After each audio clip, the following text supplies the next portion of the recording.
छठे का तीसरा है जिसके निर्देशांक दे रखे हैं 8t1 का स्क्वायर 281, यहाँ 82 का स्क्वायर और 282। इसमें पहले बिंदु को हम मान लेंगे माना P जिसके निर्देशांक 81 का स्क्वायर 281 और दूसरे बिंदु को मान लेंगे Q 82 का स्क्वायर 282। ये मान लो x1 का मान हो गया, ये y1 का, ये x2 का और ये y2 का। दोनों बिंदुओं के बीच की दूरी ज्ञात करनी है। तो यहाँ p और q मान रखा है तो pq बराबर अंडर ये इसका सूत्र हो जाएगा x2 माइनस x1 का whole square plus y2 minus y1 का होल स्क्वायर। दो बिंदुओं के बीच की दूरी का सूत्र हो गया। x2 का मान कितना है इसमें? 82। सोचने की बात ही नहीं है। x2 देख लो कहाँ पर है। 82 का स्क्वायर 82 का स्क्वायर माइनस x1 का मान 81 स्क्वायर और इसका होल स्क्वायर, ठीक है, प्लस y2 का मान 282, फिर माइनस y1 281 और इसका होल स्क्वायर, इसका अंडर रूट। अब देखो इसमें इन दोनों में से हम कॉमन निकाल सकते हैं। कॉमन क्या आएगा? a आ जाएगा, ठीक है। तो a कॉमन ले लिया। जैसे ही a कॉमन बाहर लोगे तो उसकी भी 2 घात बाहर आएगी क्योंकि अंदर है ये और घात सबकी 2 है। तो a कॉमन लेंगे तो बाहर a स्क्वायर हो जाएगा यहाँ, ठीक है, क्योंकि घात इसकी थी। तो जैसे ही कॉमन लेंगे तो घात इसके साथ ही बाहर आएगी। अब क्या बचेगा? t2 का स्क्वायर माइनस t1 का स्क्वायर और घात इसकी भी 2 ही रहेगी, ठीक है। इनमें से जो भी बाहर निकालोगे उसकी 2 साथ आएगी क्योंकि 2 तो ऑलरेडी सबकी है, ठीक है। प्लस इन दोनों में से कॉमन क्या आएगा? 2a, लेकिन घात इसकी भी 2 बाहर आएगी। 2a का स्क्वायर, ठीक है। तो यहाँ क्या बचेगा?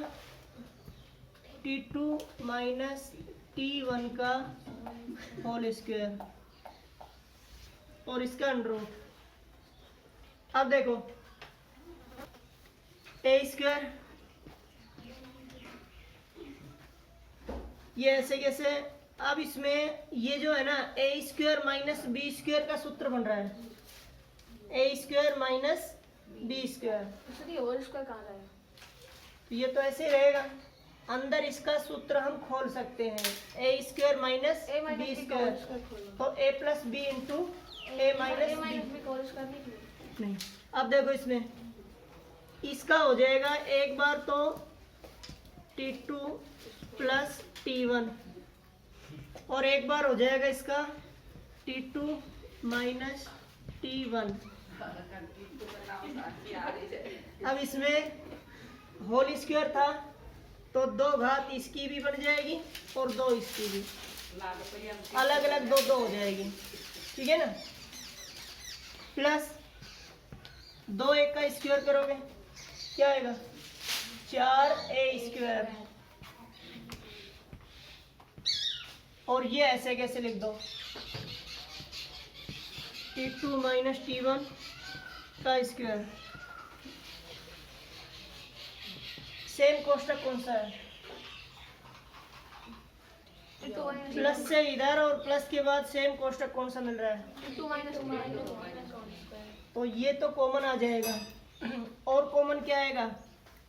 यहाँ से a स्क्वायर, यहाँ से भी a स्क्वायर कॉमन आ जाएगा। तो जो कॉमन ले सकते हैं, एक तो a स्क्वायर कॉमन हो गया, एक सेम कोष्टक दोनों में से माइनस वाला T2 माइनस T1 का होल स्क्वायर, ये तो कॉमन आ गया। अब बचेगा क्या, यहाँ से ए स्क्वायर कॉमन हो गया, ये माइनस वाला कोष्ठक कॉमन हो गया, तो ये प्लस वाला बच गया। तो इसको लिखेंगे T2 प्लस T1 का होल स्क्वायर और प्लस यहाँ से 4 बचेगा। सर अलग चला गया। ये कॉमन ले लिया ना हमने, और ए स्क्वायर भी कॉमन ले लिया, ठीक है। ए स्क्वायर अलग से कॉमन आ जाएगा। हाँ, यहाँ से यहाँ तक पूरा एक पद था और ये दूसरा पद, तो दोनों में से हमने कॉमन क्या लिया, ए स्क्वायर यहाँ भी है यहाँ भी है। 3a स्क्वायर नहीं बचेगा। 3a square. अरे कॉमन लेने का मतलब ए स्क्वायर से ए स्क्वायर कट जाएगा, तो यहाँ 4 बचेगा ना, ओनली भाग देना और इसका अंडरूट। अब देखो इसमें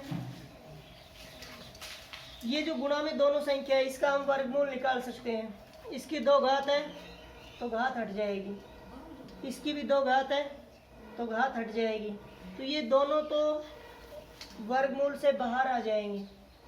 और इसका वर्गमूल नहीं निकाल सकते क्योंकि इसके प्लस में 4 है। तो हमने बता रखा है प्लस माइनस में यदि कोई संख्या है, यदि उसका रूट है तो उसका वर्गमूल नहीं निकाल सकते।